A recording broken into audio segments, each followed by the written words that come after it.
Jai Shri Ram. Today we are on the fifth day of Ramayana Masam in Kerala.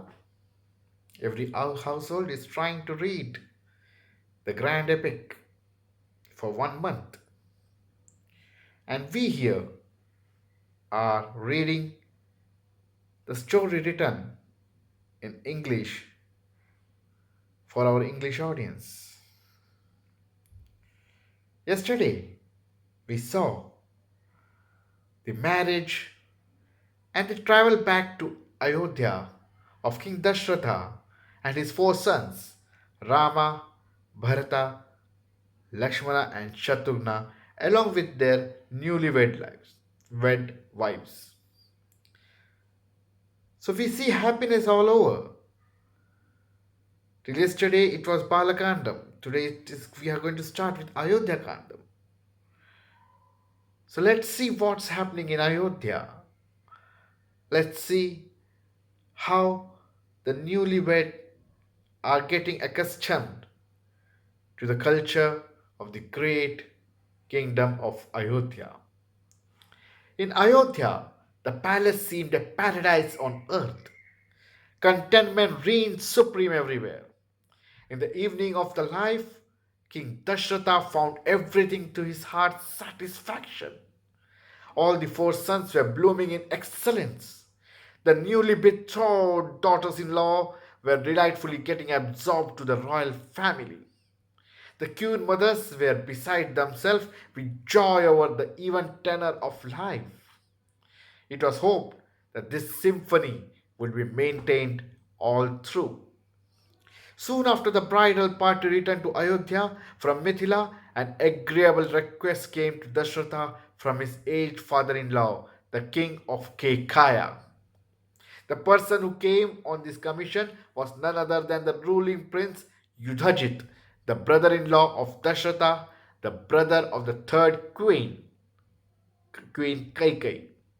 And the simplest request was that Bharata, the grandson, be sent over Kekaya in order to give delight to the grandfather. Dashratha agreed to fulfill the desire of his father in law. So he asked Bharata and his constant companion Shatrughna to go and stay at Kekaya for some time. Prince Rama was making all round progress at Ayodhya. He was growing rapidly in virtues, verging on divinity. His physique was classic and fascinating. It beamed with the brightness and vigor. At the same time, he was simple and free from conceit. Contentment was characteristic of him. He would not use offensive word. He gave sweet reply to any interrogation. A trifling good turn done to him was always remembered. Any amount of bad turns done to him were immediately forgotten. Rama was respectful to the elders. This is something which all of us, including the new generation, the next generation, has to understand. Rama, the divine personified, ensured he took care of his elders. He respected his elders. This is something which we miss out in our day to day life. We see children leaving their parents, ignoring them, harassing them, troubling them. We can become just a part of Lord Rama, who took care of his parents, who loved his parents, who obeyed his parents. He delighted in dialogues with the learned and the wise. His utterances were always agreeable, pertinent, and pleasing. No false statement, no purposeless blabbing would ever emanate from his mouth. He was precise and irrefutable in debate. He had an unfailing memory. So, here the author is trying to explain the characteristics of Lord Rama. The Maryada Purushottam, which we later came to know him, was a great son for his parents right from the beginning. Rama was ever free from anger. He would refrain from actions and utterance harmful to others. He was resourceful in problematic situations, untiring in the discharge of duty, sagacious in the acquisition of wealth, and spontaneous in adding to the joy of people. Sloth and vagary found no place in the wake up of his prince. He was ever alert and watchful. He was too discreet to be deluded. In issues public as well as private, he would with ease discern between merits and demerits, dharma and adharma. The core of man's worth was ever open to his gaze. He knew whom to take into confidence and from whom to keep aloof. There was no trace of selfishness in Rama. He lived for others. He was beneficent to the poor. He supported the adorable custodians of our culture. The distressed received remedial measures from him. He gave protection to all beings. Purity of purpose marked him for its own. He was the embodiment of righteousness. Time was always profitably spent by him. Every moment was a moment of opportunity to him. Verily, he was the incomparable on earth. The wisdom of a father in bringing up the son consists in doing the right thing promptly in time.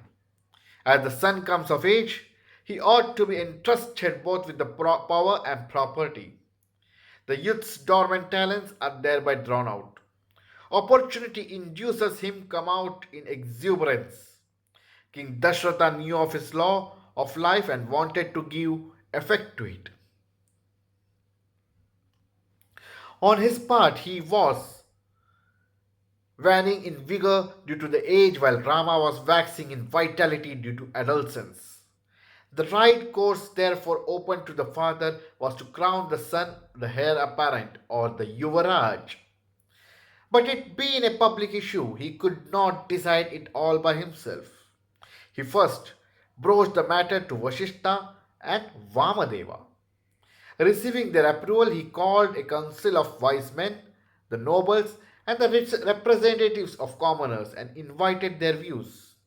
Though they were all instinctively drawn to Sri Rama the Peerless, they studied this state affair independently on its own merit and arrived at unanimous opinion that Rama should be forthwith installed the crown prince. Now Dashrata had a premonition that the death was knocking at his door. Wise men do have this premonition. So he wanted to have this ceremony gone through as quickly as possible. The third day from then was auspicious. So it was fixed and announced. There was no time to invite even the close ones, such as the monarch of Mithila, the king of Kekayi, and Bharata, the second prince. It did not matter because of the apprehensions and urgency. The city was jubilant with a hurried preparation for Rama's coronation on this morrow. Joy was writ on every face. Singing and dancing were going on here and there. Decoration of the capital was in full swing. The king sent for the prince and had it put to him that he was to be the crowned the Yuvaraja on the following day. A great duty was falling on his shoulders. While the city was feasting and making merry over the coming event, both Rama and Sita were to fast and pray. They had to practice increased humility. Sense control was to be a permanent factor in them. Self discipline was the mark of a model ruler. Subordinating personal concern to public interest was to be their motto. This is the same thing which is going to apply to Lord Rama's decision with regard to his family when he comes back after defeating Ravana. Of course, we will be seeing this after some days, but then I just want to reread the line which is of utmost importance to understand how a ruler has to rule, subordinating personal concern to the public interest was to their motto. Rama received the injunctions with reverence, touched the feet of the father with obedience, and hastened back to his palace to carry out the orders. In the meanwhile, a plot was hatching in the very palace which was expected to be full of mirth and joy. A humpbacked old woman, Mantra, by name a maid servant of Queen Kekayi, inquired what was the unusual fuss about in the city. She was informed that Rama was to be enthroned as ruler of the next day. The alarmed woman hurried with a stern face to the chamber of her queen and queried her, Mantra, my dear madam, do you know that Rama is to be installed the ruler tomorrow? Kaikai, I am delighted to receive this happy news. Here, take this ornament as a prize for being the first conveyor of it to me. It befits Rama, my darling, to become the Yuvaraja. Here, till now, the seed of hatred was not planted in Kaikai. For Kaikai, Kaushalya, and Sumitra, all the sons were equal. They were loved by all their mothers, irrespective who gave birth to them. But here, the wicked mantra comes and tries to install the seed of hatred in the minds of Kaikai. Let's read it. Mantra throws away the award with disdain and upbraids. Born of a king, be wedded to a king, though you be like a baby, you are bereft of kingly intrigues. You are innocent of the fluctuating royal tides. Today you are loved best by the king. Therefore you are held for foremost among the queens. Tomorrow Rama assumes power. Automatically, his mother Kaushalya will come into prominence.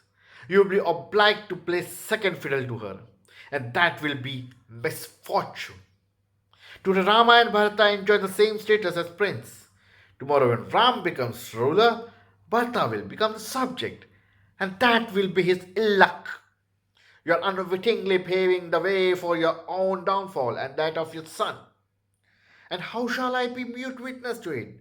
I shall oppose it for all, and I am worth. Kaikai, how strange! The world views the happening in one way and mantra in quite another way. Rama is the beloved of populace. He is adored by the enlightened. He is the pursuer of the path of righteousness. He is wedded to truthfulness. He is the embodiment of purity. He is the eldest son of king. As such, he is entitled to become the crown prince. Rama loves me more than he loves his mother. Rama serves me more than he serves his mother. Therefore, my status will not suffer from any setback in his regime. Rama loves all his brother as part and parcel of himself. Bharata will therefore never face any handicap in his elder brother's reign. Long, long hence, Bharata also will one day succeed Rama to the ancestral throne. O Mantra, cast off your wild conjecture and join us in the Jubilee. Still now again, Kaika is not ready to accept that there is anything wrong in the crowning of Rama as the future ruler of Ayodhya. She reminds Mantra that Rama loves her more than her mother. She is still very much happy to see Rama as the crown prince. But then, evil has its own way, and it will ensure the mind gets corrupt. That's what Mantra is going to do. We come to the end of today's narrative. We shall be back again tomorrow to see what Mantra has in store for Kaikai. Till then, we again pray to Lord Rama, we again pray to Bhagwan Rama that we don't find someone like Mantra who can install the seeds of hatred in our minds. Let God, let Lord Ram bless us. Jai Shri Ram.